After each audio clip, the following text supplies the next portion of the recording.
Hi, my name is Luke, Hi, my name is Maciek. and welcome to the My Pen is Huge podcast. Today we will be reviewing a masterpiece of a film called The Room.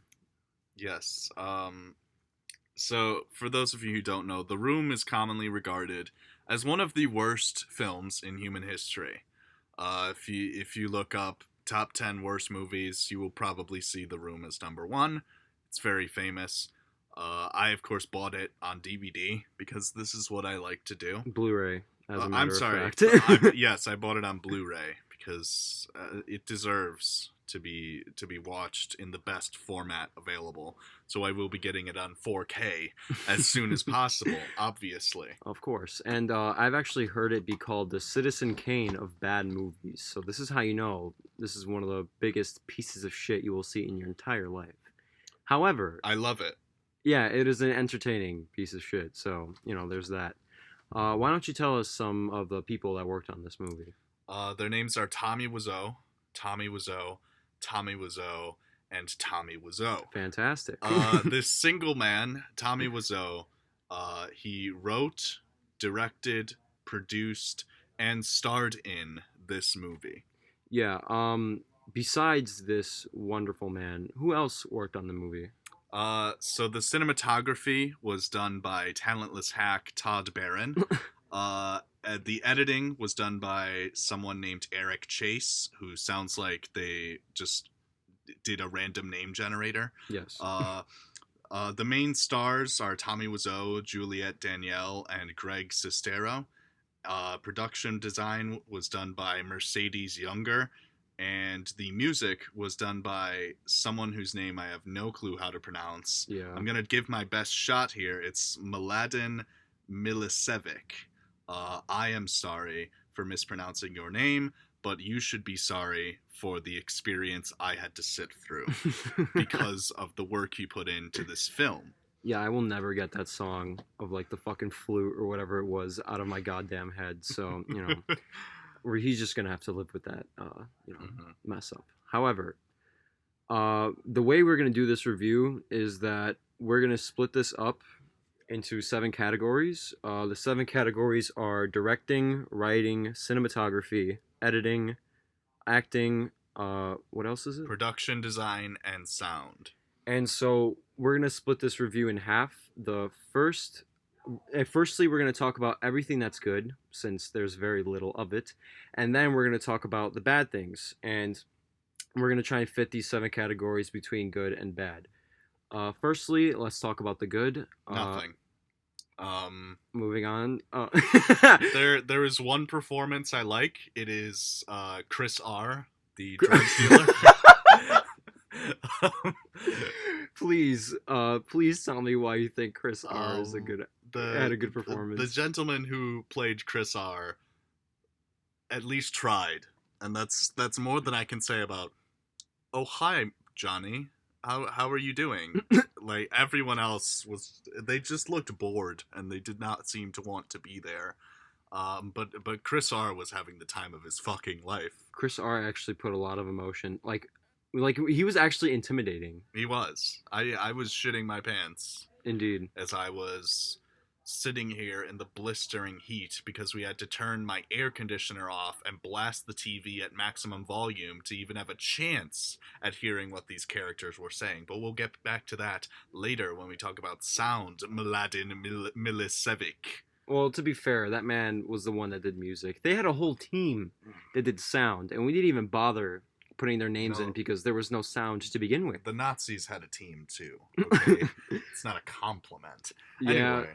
Well, okay, so the best we can say is that Chris R. put in a very powerful performance as a drug dealer. I wouldn't call it powerful. I would just say better than everyone else.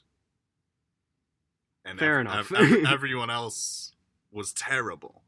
Yeah, well, okay. He had a convincing yell. Because everyone else that yelled, it seemed like... I don't know how you can yell and not have any emotion in it. I don't know how that's even fucking possible, but I guess we're just going to start going into the bad, because clearly there was only one sort of okay performance. I mean, talk about that one song that you were talking about earlier that you liked. The, The oh, okay. All right. Well, I guess. All right. Just to structure this, we should probably just go over like the basic plot. Sure. Um. So I guess there's this guy named Johnny, played by Tommy Wiseau. His job is not very clear. They at one point say he's a computer scientist person, and then they say he works at a bank. He always worked at the bank. Lisa, I believe, was working in computers. Oh, okay. Well, so he works at the bank. He's married to Lisa, played by Juliette Danielle. Yes. They're gonna get married in a month or so. We know this because the phrase "you are my future wife" was stated dozens of times. Indeed. And basically, the story is that Juliette Danielle's character cheats on Tommy Wiseau's character with Mark, who is played by who again? Greg Sestero. Greg Sestero, yes. And they have this affair throughout the movie. And then it kind of basically just builds up to the end where Tommy Wiseau finds out and he dramatically kills himself. I don't care that I spoiled this movie. I don't think it really fucking matters. I mean, you should see it, but You should absolutely see it. You should go out of your way to see it. honestly, the spoiler won't really matter. Just the experience of watching this movie is what matters. And please see it with somebody else because you will drive yourself insane just seeing it by yourself alone in your room or wherever you watch movies. I watched this movie with my mother. Oh, That my was god. a mistake. Yeah, I would. Why did you watch it with your mom? There was no one else available. And your mom was just like, yeah, sure, I'll watch the movie with you. She didn't know what it was about. So you had to sit through 5 sex scenes with your mom? Correct. When did you watch this movie? Like a few years ago. Oh my god. Yeah, So, yeah, so I guess we'll just go into sound because there's only one song that I thought was kind of okay in the Okay. context of the film. So the first time Tommy Wiseau and Juliette Danielle have sex, there's a rose involved. I guess he like takes apart the petals and puts it all over her or whatever. In this overly long sex scene that just took way too much screen time. And then they had another one within like the next 4 minutes. But basically there was a rose. And then when she cheats on Tommy Wiseau with Mark, there's a song playing where it's describing how so her name is Lisa. It's describing how Lisa is a rose, and it's just basically saying, you are my rose, you are my rose, you know, something, something, sight, smell, whatever. And I felt like, I guess that was kind of good incorporation of like their quote unquote love life, you know, all 5 minutes that we saw. And I felt like that was kind of the only notable thing you can really say about the music. I guess you can't say the music is not memorable because that fucking flute will forever stay in my head. But I felt like that was the only clear, coherent directing choice in terms of sound and music that actually made sense. But then again, you can literally pick any song that says Rose once, and that would actually like make it seem like they put any fucking thought in the music choices of this movie. Mhm. That's the only somewhat good thing I can say about sound. Can you say anything else positive about it? No. No. No. I got nothing. Yeah, I mean, you could barely hear the movie. We had the sound at 100%, right? Like the Yes. sound in your TV, and we turned off the AC and everything, and it was still like hard to hear. Yeah. The subtitles were definitely a necessity, especially with Tommy Wiseau's accent. But I'm not going to make fun of him for having an accent, but my God. Yeah, like, and I don't even know. Like, they had to dub over a lot of the like their lines, and that really like made the sound, I guess, aspect like ratio, if you want to call it, like really off, because like it's clear how different and how loud the dub is over like the original audio that they recorded it on, and it's really fucking awkward, and it's kind of hilarious to listen to, It is. especially the scene in the flower shop. Like, you know, Oh, yeah. Yeah. like The That ent- whole scene was dubbed, right? it was entirely dubbed, and it was so fast. And it was pointless too. Like he asked a question and she answered like before he was done speaking. Yeah, it was like overlapped. I don't know Yeah, what happened. it was overlapped. Good word. Yeah, like it was. Yeah, so basically the sound is completely off. Lots of dubs.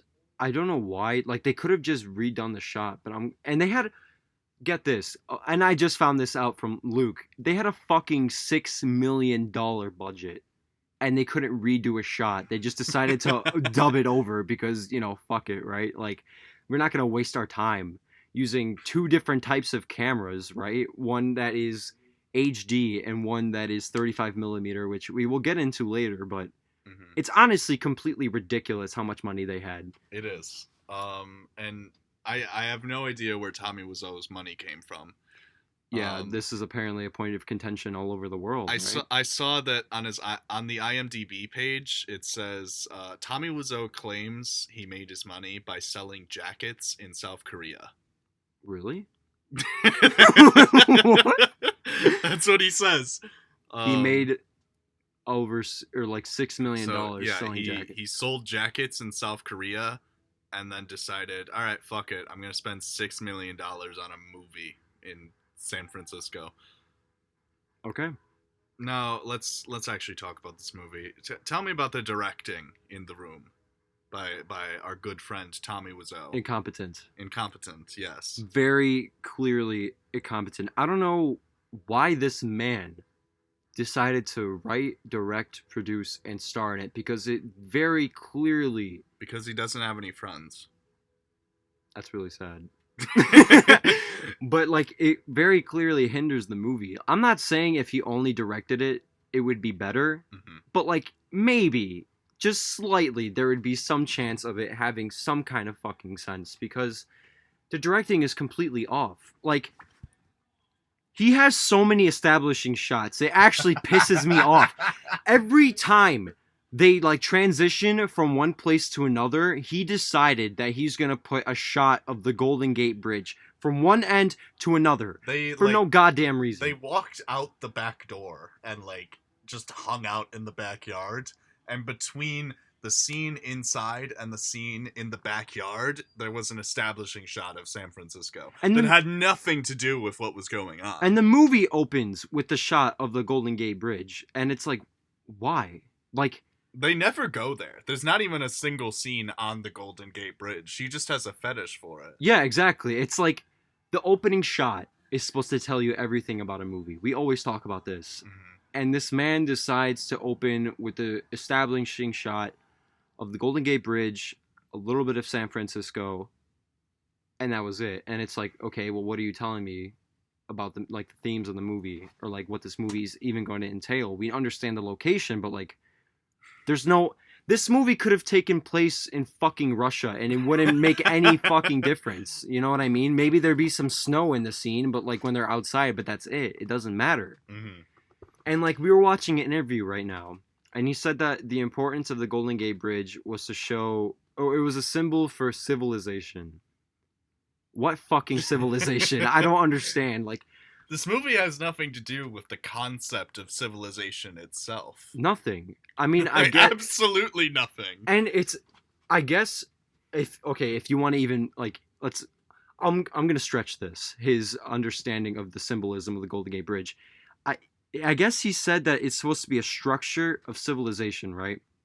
So I guess you could also say it's the structure of a good, healthy relationship, which is ironic because there is not such a thing anywhere to be seen in this fucking movie, right? But they never go to the Golden Gate Bridge. Yeah. So it doesn't even matter. No. Like, my point, if we're going with your steel man, which is the opposite of a strong man, you're making their argument better than it really is. Yeah. If we go with your steel man, the Golden Gate Bridge represents a solid foundational of a relationship, and they never actually go there, and the relationship is destroyed. Like, it's sort of in the background. And something that like they admire, but they're not ever near it. Yeah, I don't know. I mean, like, I don't really understand why else? Like, if he's really gonna go with that interpretation of it being, structure for civilization, I mean, like, it doesn't really even make sense. Because, like, at the very least, you should have an example of something that's coherent in terms of a relationship that makes it work. Because he was talking about how, like, the earthquake from, like, in the early 2000s broke everything except for that bridge, right? So why not have a relationship where even through all this turmoil, it still stood up? There is not an example of that. So what was the point? They should have shown, if they shown a broken bridge of some kind, that would make more sense. But like, Hmm. it's useless. There's no point. You know what I Most mean? of the movie has no point, though. You're right. And it's completely moronic. I don't like, and even then, so like, okay, we talked about the transitions. The shots, oh my god, the sex scenes are so poorly shot. It's a montage of three different angles going back and forth of Tommy Wiseau and I keep forgetting the guy who played Mark. What's his name again? Greg Sestero. Greg Sestero just having sex with her, Hmm. and that's it. It's like basically three or four angles going back and forth. So, first Yeah, off, let's just establish within the first 5 minutes of the movie, there's a sex scene. And I looked at Machek and I said, one down, a certain amount to go, because I lost fucking track. yeah. And you did not believe me, but it happened. It kept happening. There were like three sex scenes within the first 10 minutes. Correct. And And they're all way too long. They make up 10% of the runtime. yeah, That's the real number. I looked it up. It's 10% of the runtime is softcore porn. And also, the second sex scene are just takes from the first sex scene because Juliette Danielle refused to film another sex scene with Tommy Wiseau, whereas she was perfectly willing to film multiple sex with scenes. Greg Sestero. Yeah. Which is very problematic. It kind of just seems like Tommy Wiseau wanted any excuse to have Juliette Danielle naked, which honestly, like, given the way women are portrayed in this movie, is extremely problematic, and I would not be surprised. Again, I'm not accusing him of anything, but like, it just seems very problematic in general. Mm-hmm. And all I'm gonna say about the directing is this: All you're gonna say. We haven't been talking about this for a while just at all. to sum it up, it's incoherent. The shots are boring. They don't make any sense. It kind of just looks like I'm watching a made-for-TV movie, even though it has a $6 million budget, and it doesn't make any sense. None of the story lines up, and his directing just makes it even more confusing. It was horrible. I was astounded. My jaw was on the ground the entire time I was watching this movie, and you can attest to that. Yes. Every time you looked at me, you laughed, but I was literally like shocked. I don't know. Is there anything you want to say about it? I I don't I don't know what else can be said other than Tommy Wiseau should never direct a movie again. Actually, I take that back. He should direct as many movies as possible because I like laughing at them. Yeah, that's the only value you're gonna get out of this movie. As just because I am not capable of formulating a real argument, let me explain exactly why the sex scenes are so bad. Okay. I never got hard the entire movie. Uh-huh. Okay, in all seriousness, if you have 5 sex scenes in your movie and I don't get a boner once, you failed. Uh-huh. And that is the biggest insult I can say to Tommy Wiseau from one connoisseur of pornography to another. You, sir, failed to arouse me in a movie with 5 sex scenes, and I am enraged. Damn. Thank you for that insight, Luke. You're welcome. Let's talk about the writing now, Yeah. because why are there so many subplots?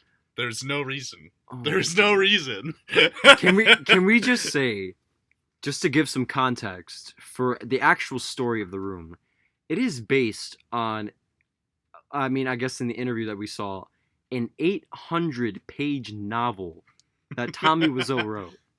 800 pages into this 1 hour and 39-minute film. Ridiculous. So we already told you the story. There are many subplots that don't go anywhere. Not at all. The mother just sort of shows up and says, "Hey, I've got cancer." Everyone's like, damn, that's a shame. And it's never brought up again. Yeah, Lisa, because she tells this to Lisa, she says, "Oh, you'll be fine." And then the mom's like, Yeah, I'm sure I'll be fine. I'll be fine. And then that's... Okay, I'm going to get into that in a second. What other empty subplot was there? There was Chris R. Yeah, the drug dealer. So Chris R meets with Denny on the roof of the apartment building and demands that Denny pay him back for the drugs that he apparently sold Denny. And then he points a gun at Denny, and then Mark and Johnny come onto the roof and attack Chris R and take away the gun and just drag him off the screen, and he's never seen or talked about again. Yeah, Lisa and the mother are screaming at Denny because he says that the money had to do with drugs that he bought. He doesn't explain why he bought the drugs. He doesn't explain what he did with the drugs. He just says it's not a problem anymore. They cry about it. They keep screaming over each other. It's all an incoherent mess, and it's never brought up again. Peter, the psychologist, shows up. Oh my god.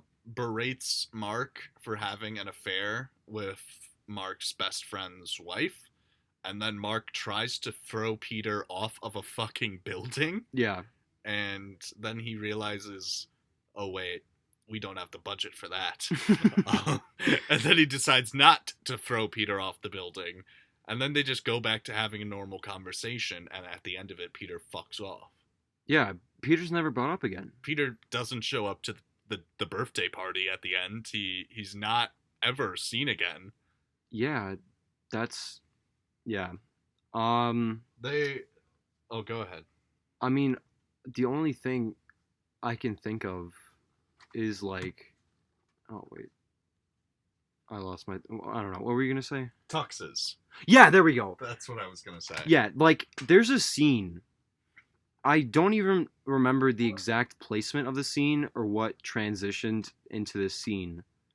But all we know is that this movie takes place during the week of Tommy Wiseau's upcoming surprise birthday party, which is taking place on a Friday. Mm-hmm. Do you know exactly what day this movie takes place in? I have no fucking clue. Okay, great. So we know that they're getting married in a month.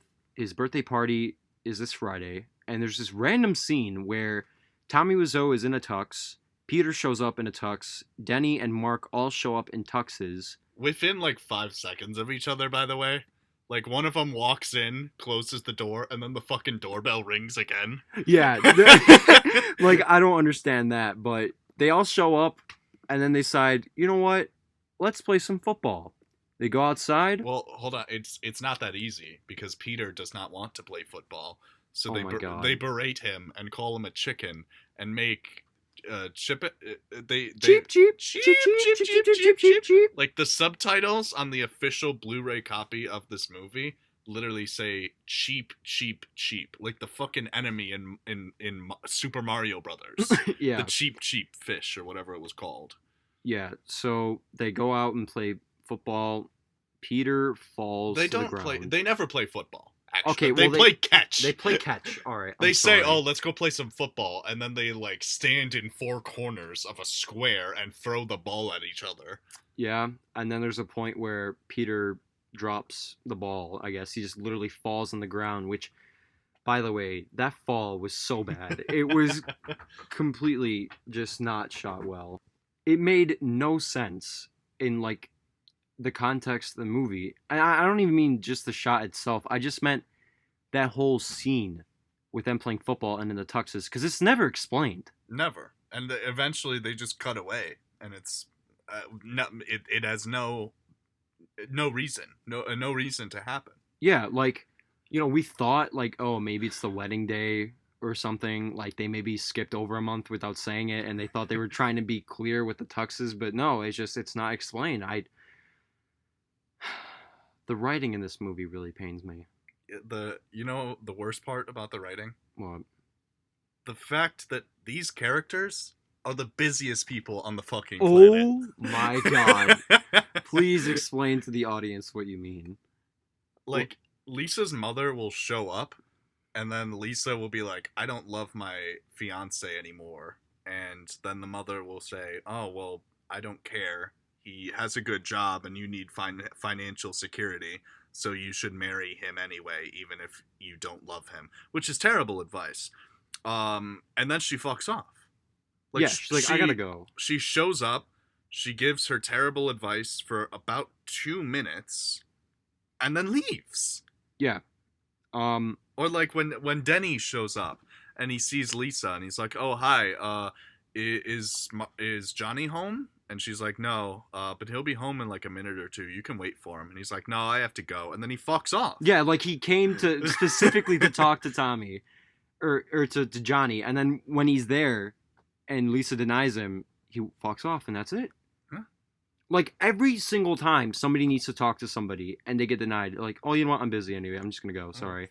Like, and Tommy and Mark, they go to the coffee house, and like Tommy, he gets his hot chocolate and he sits down, he talks to Mark about relationships, I think. I forget what fucking happens. And they talk for like a minute and a half, and then Johnny just goes, oh, damn, I have to run. Like, you scheduled to go get coffee with your friend, and you say you're busy. I don't. Then you just look at your watch. You're like, I gotta go. You wanna go to the fucking park at like 8:30, play some football? Yeah, actually, that reminds me of another subplot that we did not discuss, which was Denny saying he was in love with Lisa. like it's explained that Johnny, so Tommy Wiseau, is the father figure basically to Denny, because Denny's an orphan, I guess. And Denny straight up tells Tommy Wiseau, like, I want to have sex with Lisa. I think I'm in love with her, and every time I'm around her, I just want to kiss her, and she's so sexy. And then he just goes, oh, that's normal. We love you as a friend. And don't forget that we always love you as a friend, and I'm not mad at you. And he's like, wait, what? And he's like, yeah. And that was it. I'm like, what the fuck just happened? Like, you're not mad at all? Like, and he even tells this to Lisa in the beginning of the movie. I don't even know if you remember, but he's like, oh, hey, Lisa, you look so pretty. I want to kiss you. She's like, oh, you're so silly. He's like, yeah, I'm silly. And like, I'm like, what? That's it. And like, do you have anything to say about that subplot? I mean, it's not the worst thing. Like like if if you're dating someone and someone tells you like, hey, I kind of like your girl, like, I'm not gonna act on it. I'd never try and take her. Just like, it's kind of awkward, me hanging out with you two because I kind of have a crush on your girl. Like, it could have been written in a way that makes sense, and Tommy not getting so angry would have made sense if Tommy Wiseau knew how the English language worked and could write a scene properly. Like, this subplot, it still would have had no reason because it's just in and out within 5 minutes and it's never discussed again. But it at least could have been logically coherent. But the thing is, it's like Tommy Wiseau seems. Well, here's my problem. It's like, you're not wrong, but like, every single character in this movie always contradicts themselves.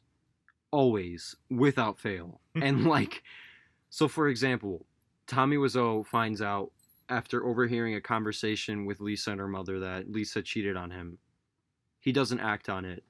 He tries to find out who, or not even who. He just hears that Lisa won't say who, and then that's it. He just, like, he's kind of sad, and then he forgets about it. But then the second he finds out it's Mark, he loses his shit, breaks everything in the apartment, tries to fight Mark, and then kills himself. So it's like, do you care about Lisa or not? And if he found out that his, like, son figure, like, is in love with Lisa, I think there would be more conflicting feelings in that, especially since he's like a father and she's like a mother, because that's a weird dynamic.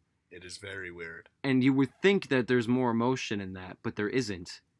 And it's solved, quote unquote, by him just saying, no, we like you as a friend. And then he's like, oh, what about that Elizabeth girl? And he's like, oh, yeah, I love her too. And then they walk away, and that's it. Like, was Elizabeth ever shown on screen? No. Oh my fucking god. No, she's just a person that they named in passing. So yeah, that's the biggest problem with these characters, is that they always contradict themselves. You know, the mom says, I'm dying because I have breast cancer. Lisa says, no, you're not. And she's like, yeah, you're right, I'm not. Or like Lisa's like, oh my god, you know, Tommy Wiseau, like, hit me. And then the next conversation she has with her mother is like, you know, that's why Johnny's such a good guy, is because he's so generous.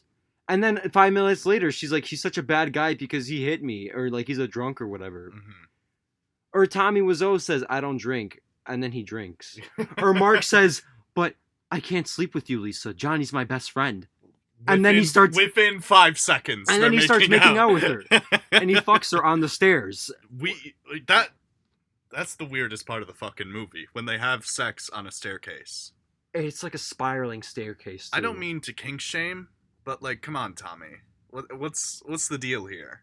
I don't understand, like, how that doesn't even work. Your back would be destroyed. You'd probably slip down the stairs and like would probably have like severe damage on like your dick. Like, I don't think I've ever actually seen a spiral staircase in an apartment in my entire life, let alone like the idea of having sex on it. Like, yeah, this is insane to me. Is this how y'all get down in San Francisco? Because I might have to take a trip. Oh my god, you would try on a staircase and just like break your everything? Yes. That's how I want to go.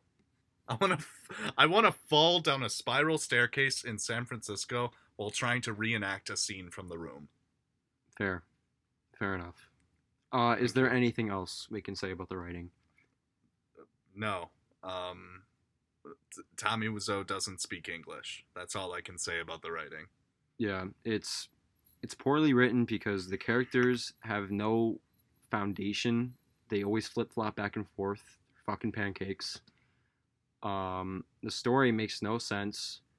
I mean, I guess the basic story of a guy finding out his girl cheats on him and then he kills himself makes sense.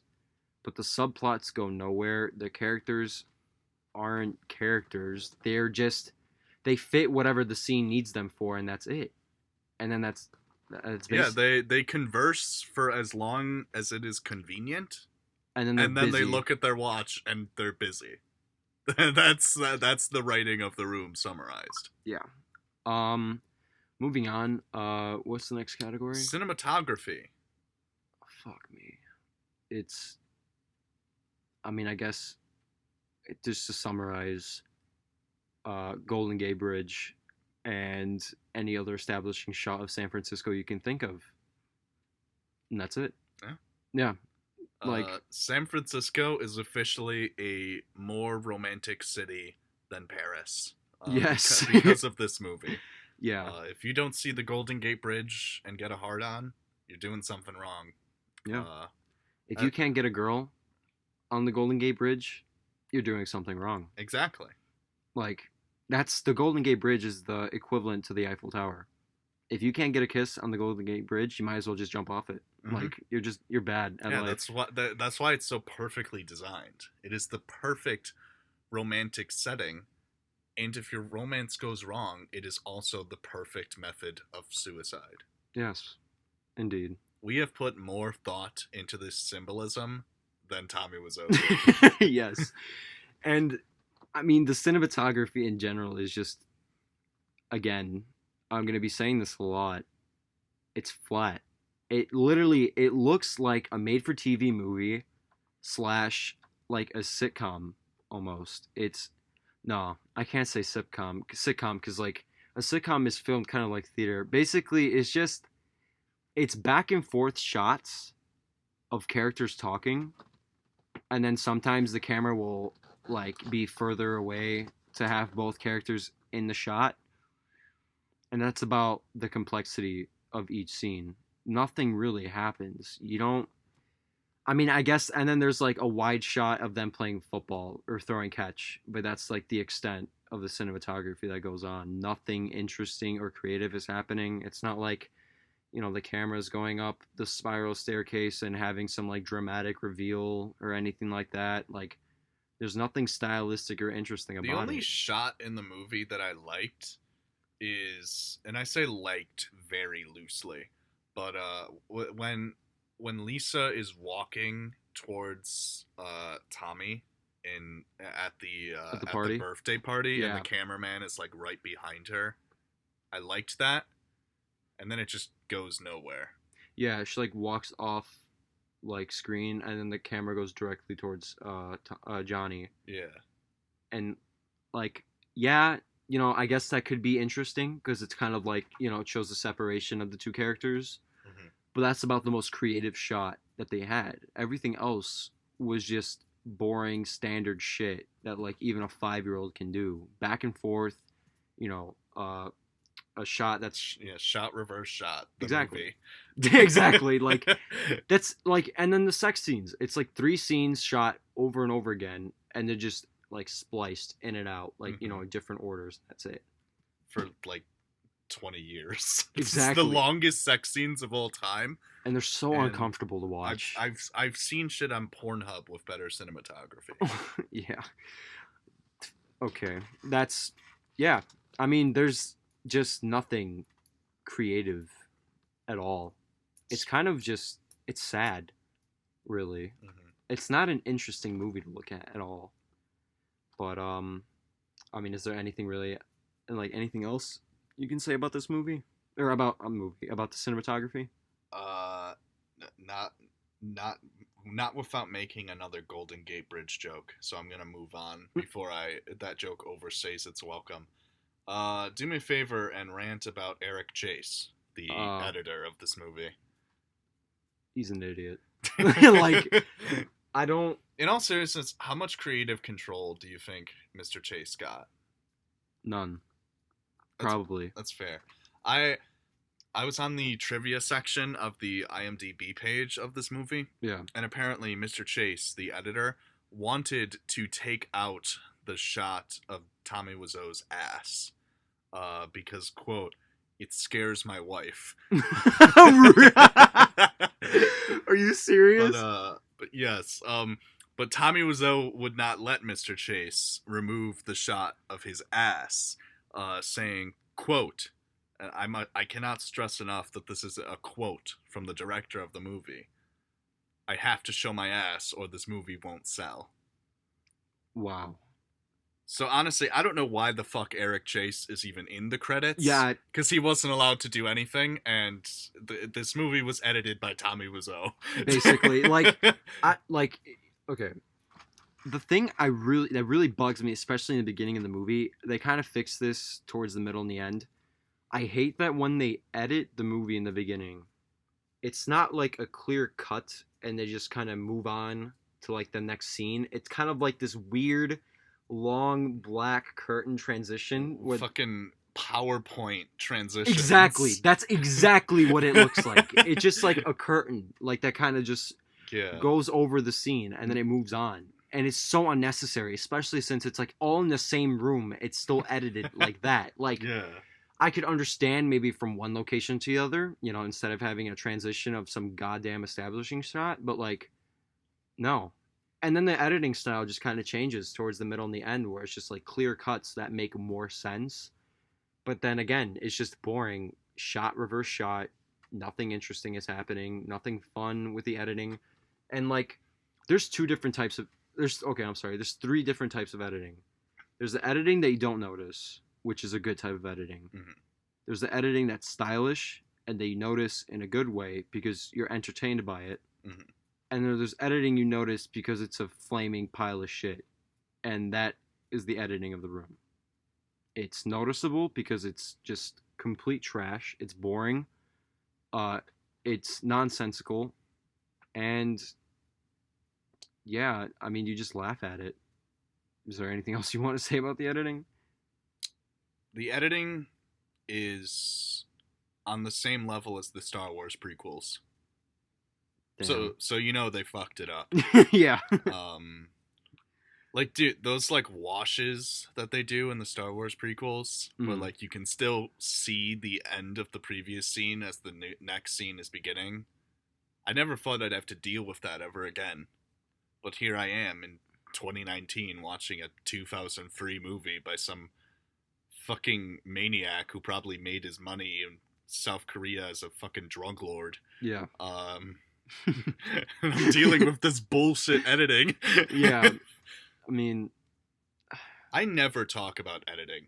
I think I can count the number of times on one hand I have ever in a casual conversation said the word editing. But this editing was so bad, I actually felt the need to bring it up. And yeah. that really says something. Yeah. It made me care about something I could not be less passionate about. Honestly, that in essence is this movie.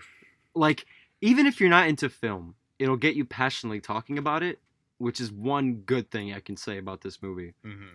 It'll make you seek out more good, coherent movies. It'll honestly make you understand how a movie can be messed up.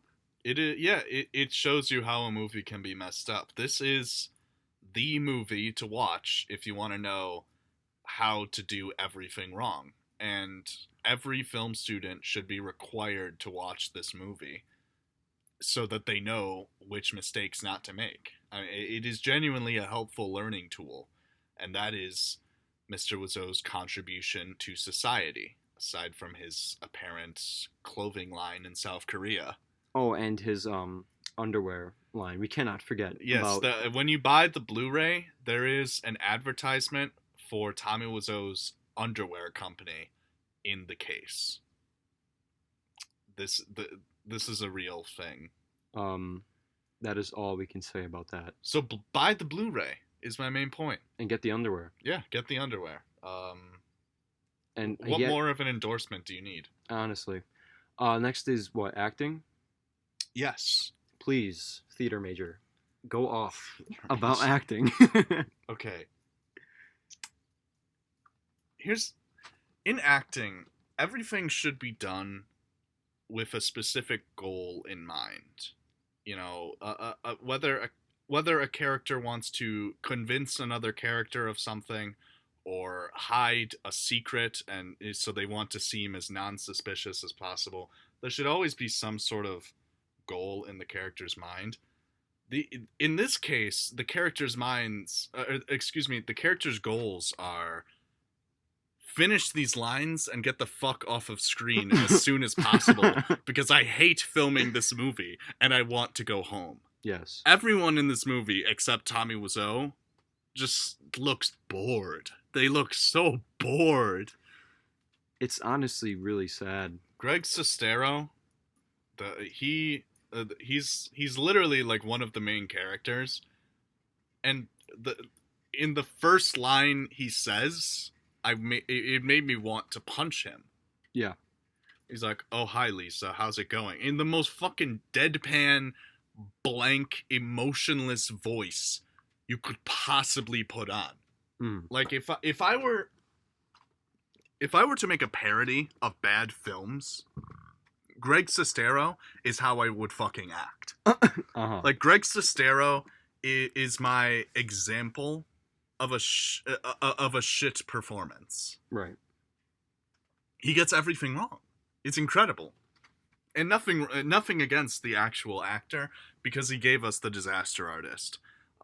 Honestly, like, I wonder if his writing is better than his acting. I haven't read the book because I'm illiterate, but I'm gonna seek it out. I have to read it. Mm-hmm. Yeah. For those of you who don't know, Greg Sestero, one of the co-stars of this movie, wrote a book about the shit show that was the production of this movie, and the book is titled The Disaster Artist, and that book was eventually adapted into a movie about the production of this movie, very meta, I know, called The Disaster Artist, which was directed and starred in by James Franco, and it is endlessly better than this fucking movie, and I highly recommend it, and we're going to watch it after we finish filming this podcast. Yes. The point is, nothing against Greg Sestero as a human being, but like he and Juliette Danielle and the old woman who plays Lisa's mother, like none of them are trying.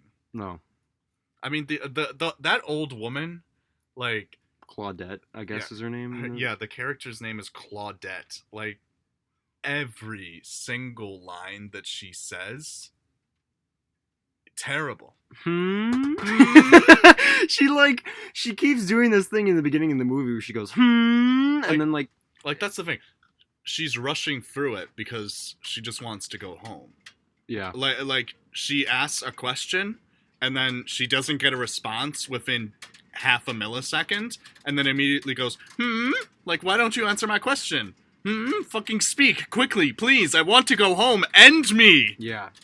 Like, that's the acting in this movie. And then there's Tommy Wiseau, who again doesn't know how the English language works.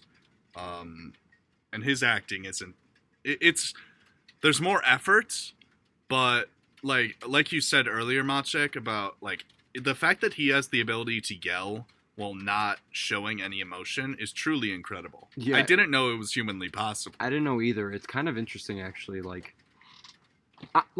any aspect of film that you're interested in, even remotely interested in, if you watched it, you will know what not to do. And that includes acting.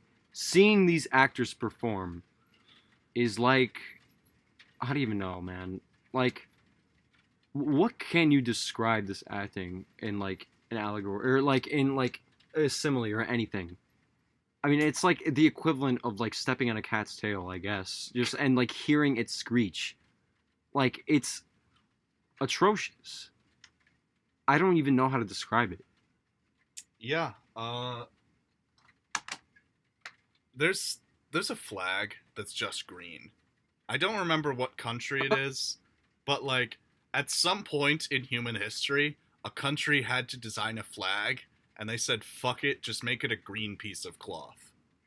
And that's basically the equivalent of the acting in this movie. That is the best simile I can give you. Just a green cloth just for a flag. Just fuck it, just pick a color and let's go home. That's the amount of effort that was put into the performances here. Very, very well said. That was perfect. What else can you say? Really? Do you want to summarize what you said, or you just want to move on? Let's just move on. You all know how I feel. I will find out what country that is, and it will be put in the description. And that's all I'm going to say about this topic. Yes. So, production design by Mercedes Younger. Yeah, that's like the last thing, right? There's production design, and then there's sound. I mean, we kind of went over sound in the beginning, right? The music. I mean, yeah. You said the flute will be in your mind until the end of time, and that's sort of all you said. I think that's all that needs to be said. Okay, yeah, there's a song with a flute. It's repeated dozens of times. If you watch this movie, you will never you will never decide I want to play the flute. It will make the flute the lamest thing on the fucking earth. It will make you see flutes as lamer than they already are. Okay, it will destroy any concept you had of a cool flute player. Yes, and you can't hear this fucking movie. Good luck. Yeah, like you're gonna break your TV speakers trying to hear what they're saying in this movie. It is recommended that you listen to this movie or that you watch this movie with subtitles, because whether it's the accent that you don't understand or the actual audio, you will not hear this movie. And I don't know if you want to hear this movie, but you need to hear this movie. Yeah, you're right. This is an experience. It's a fucking incredible experience. Yeah, that's all that can be said. But yeah, that's about it with sound. And lastly, production design. As for production design, the majority of the movie is set in an apartment. Yeah, it's not even a room. So there's no the room to speak of because there are multiple fucking rooms. Like, Like that, what you just said is exactly true. There are multiple fucking rooms. Like as in rooms they fuck in. yeah, Like here's the literally. thing: if Johnny fucked Lisa in the bedroom, and then Lisa cheated on Mark, and then Mark fucked Lisa in the bedroom, then the title being The The Room room. would make much more sense. But no, And if Mark fucks her on the staircase. They never get to the room. what? Okay, they have two sex scenes, and the second one is in the room, isn't it? I'm not gonna argue with you because I honestly don't remember. I think Because it I'm is. much more. I think I just I think I blacked out by like the third or fourth sex scene. All I know is that one of them is The on first one's it's on the staircase. it's on the staircase. And that just makes the like significance of her cheating on him. It's not there. There's no significance anymore. And like he finds out that she cheated on him in the living room. Not even like he didn't like walk in on them having sex in his own room that he has sex with his partner. It's nothing significant like that. He just finds out in the living room. Like, and it's so This movie would benefit from having an S in the title. It is the rooms. Yeah. Like I would give the title more credit if it had an S at the end. Like, and so just to make this clear, the production design, so the actual rooms that like we see in this movie, or like the places, are the living room in the apartment, the upstairs bedroom, we see the rooftop of the apartment building, and then there's a park at one point. There's a park, and there's an alley, and there's a coffee shop. a coffee shop, and a flower place, like a flower shop. But those places aren't important because They're shown for about 5 seconds before Tommy gets busy and says, "Oh, I have to run." yeah, and then it's like always in the apartment. So if the movie was called The Apartment, that would actually make a lot more sense. It would. Because apparently every fucking character in this movie lives in that apartment. It's kind of insane. And the apartment doesn't even look good. No, the apartment is tacky. Damn. if this is what San Francisco apartments look like, then fuck me. I mean, like, I don't really go in apartments a lot, just because there aren't really any near where we live. Yeah. But like, the few apartments I've been in all look exceptionally better than the dog shit apartment in this fucking movie. I just want to say this. I don't think I've ever heard you describe something as tacky. And that in and of itself was an experience. Yeah, I mean, like, there's like curtains around the bed.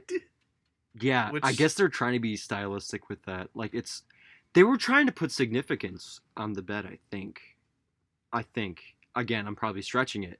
I mean, if he killed himself on the bed, that would be something, but he doesn't. if like the sex scenes all happen on the bed, that also would be something.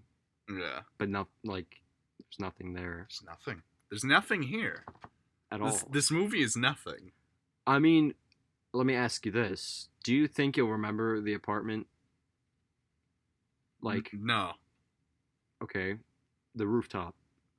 Yes, absolutely. The rooftop, I think I mean, the rooftop scene is so iconic. You know, like if you've never heard the shit, I did not hit her. It's not true. It's bullshit. I did not hit her. I did not. Oh, hi, Mark. Oh, hey, Johnny. What's up? That shit. Like, if you've never seen that scene, what are you doing with your life? You're all right, born have some fucking fun, okay? But just because that scene on the rooftop is so iconic, I'll remember it. But man, this is the second time I've seen this movie. I didn't remember anything about the fucking apartment. I was making mental notes as I watched it. Like, fuck, I didn't remember it looked this shitty. Damn. Yeah, see, this is my first time watching it. And, like, I guess the most we can say about the production design is you will remember that rooftop because there's so many things that happen on the rooftop. Where's my fucking money, Denny? Yeah, Chris R. Fantastic performance. But like, I want to call him up. I want to find Chris R and get him in a movie. Our movie. Our movie that we were gonna do this summer that will never fucking happen. Maybe one day. But yeah, I guess the most we can say is that The Rooftop is memorable, but the rest of it looks like shit, and it's honestly inexcusable with $6 million in your budget. I'm not saying $6 million is like the most for like a Hollywood blockbuster, but considering this is basically like almost an indie film, I mean, it pretty much is an indie film. like it should have looked a bit better than that. No indie film like that's made by like some unknown guy has fucking $6 million, and it's kind of sad to look like. Like I said, the only thing you'll remember is the rooftop and maybe the staircase, I guess. But that's about it. And yeah, like And Tommy Wiseau's ass. yeah, That's pretty memorable. they probably put fucking makeup on it or something, I guess, to make It's it. not really part of production design, but still, that will stay with me for the rest of my life. Yeah, I mean, we basically went over all the categories. I guess what we'll do now is just kind of sum up our thoughts and give it a score out of 10. Just to make this clear once again, our rating scale is 5 is the average score of a movie. If it goes below, it is below an average movie, and if it goes higher, it is, an above average movie with stellar qualities to it. So, do you want to go first, This Luke? movie is a 1 out of 10. Okay. You have a very strong opinion. Nothing works. The cinematography is awful.